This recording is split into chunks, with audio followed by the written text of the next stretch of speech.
If an apple a day keeps the doctor away, then what does that mean, or what does that have to do with supersizing and growing your business? What impact does that have? Sharon Horne-Ellstrom here, and our idiom today is an apple a day. I am an apple lover. Favorite, Honeycrisp. Honeycrisp apples are the bomb. They're the best. I absolutely adore them. And I purposely said if, then, because it reminded me of logic in college. I actually had to take a logic class in college, which is funny because I really didn't come off as, back then, especially a very logical person, or a very person that seemed to deal mostly out of reason and objectivity. I was a lot more emotional back then. When you're in college, you're a college girl, holy buckets, and I can say girl because I was a girl back then. Definitely didn't consider myself a very logical person. But what I realized as soon as I got into logic class, logic is nothing more than math, right? It's equations.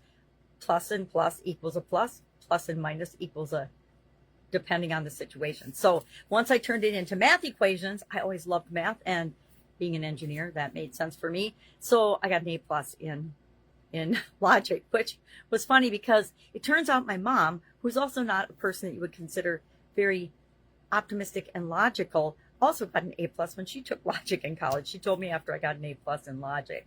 So got a lot of A's in college, some B's, some C's, some grades and classes that I took over again. Yep. Sometimes I had to take a class over again. Not very many, thankfully, but a couple.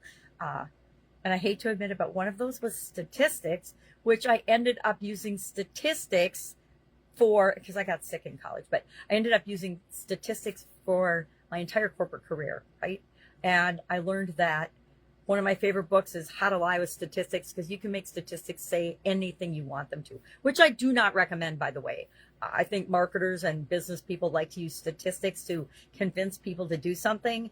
But whenever I hear a statistic, my first question is, yeah, but how do they come up with that number? Where did that come from? Because I understand how easy it is to manipulate information and make it look one way when it's absolutely positively not that way.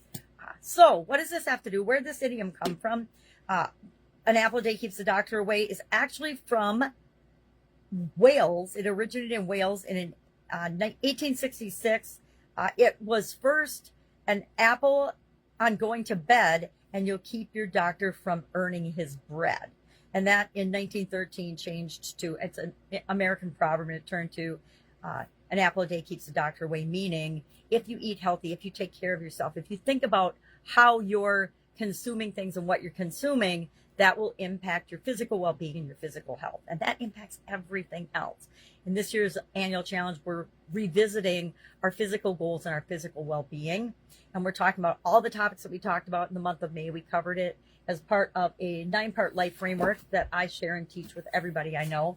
And we went through that, and then we talked about all the different areas and all the different topics we talked about, as well as a run through the SOAP process, which is basically a problem-solving, challenge, obstacle overcoming process that we have installed in our subconscious, so we don't even really have to think about it when stuff comes up. We just handle it automatically, unless it's a great big thing like the COVID pandemic, and we have to consciously decide and go through the same process.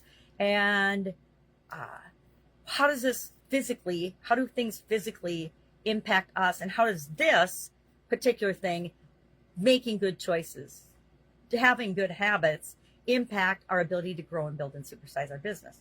Well, of course, the internet is a plethora of information, and I found a bunch of different really interesting lists on there about habits of successful businesses and business owners, entrepreneurs, etc. And I'll just share a few of those because I think they're interesting. You can find all of the habits you want. I think there was one that was 20, one that was 100, one was 7, one was 10, one was 12.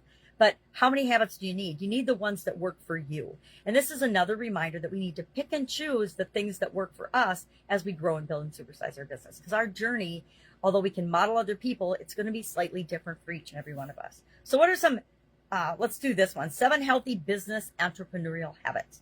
Number 1, measure progress. Number 2, take calculated risks. 3, never stop learning. 4, delegate wisely. 5, acquire and manage talent. 6, know when to say no. 7, have a laser focus. 8, listen more than you talk. It's a good list. I would agree with everything on that list and have experience with all those things as well.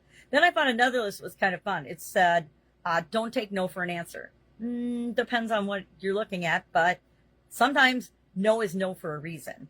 Learn from the best. Love that one. Stay hungry and ambitious. Again, I think we're more hungry and ambitious different stages and different phases of our life.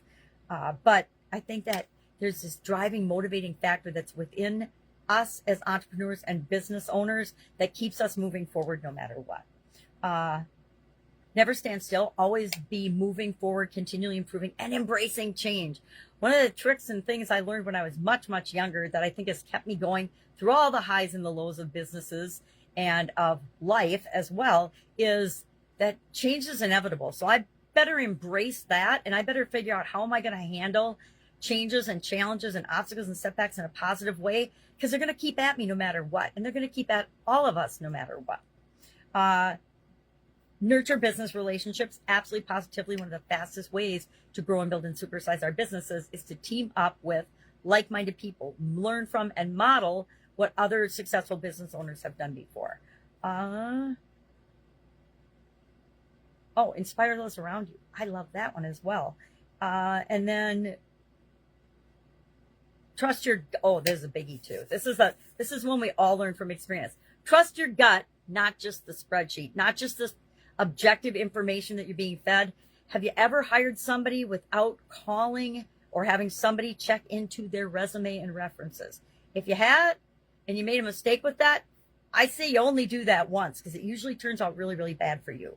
And then from then on, even if your gut says, this person's awesome, you still check into it, right? So that you're not surprised. You can still decide to bring that person into your organization, but you're doing it with an open mind as well as an open heart and an open gut. So I love that one as well. So share in the comments below today your best apple a day keeps the doctor away that you apply to your business. What is the habit or the thing that you do in your business that keeps you going no matter what, keeps you moving forward and creating the businesses and the life that you want? Share those so we can all learn from one another. And I'll, of course, be with you tomorrow with another interesting idiom. What does it mean? Where does it come from? And how might you use it to build and grow and supersize your business? Have a great day. Yes, I am going to eat this apple today. Bye.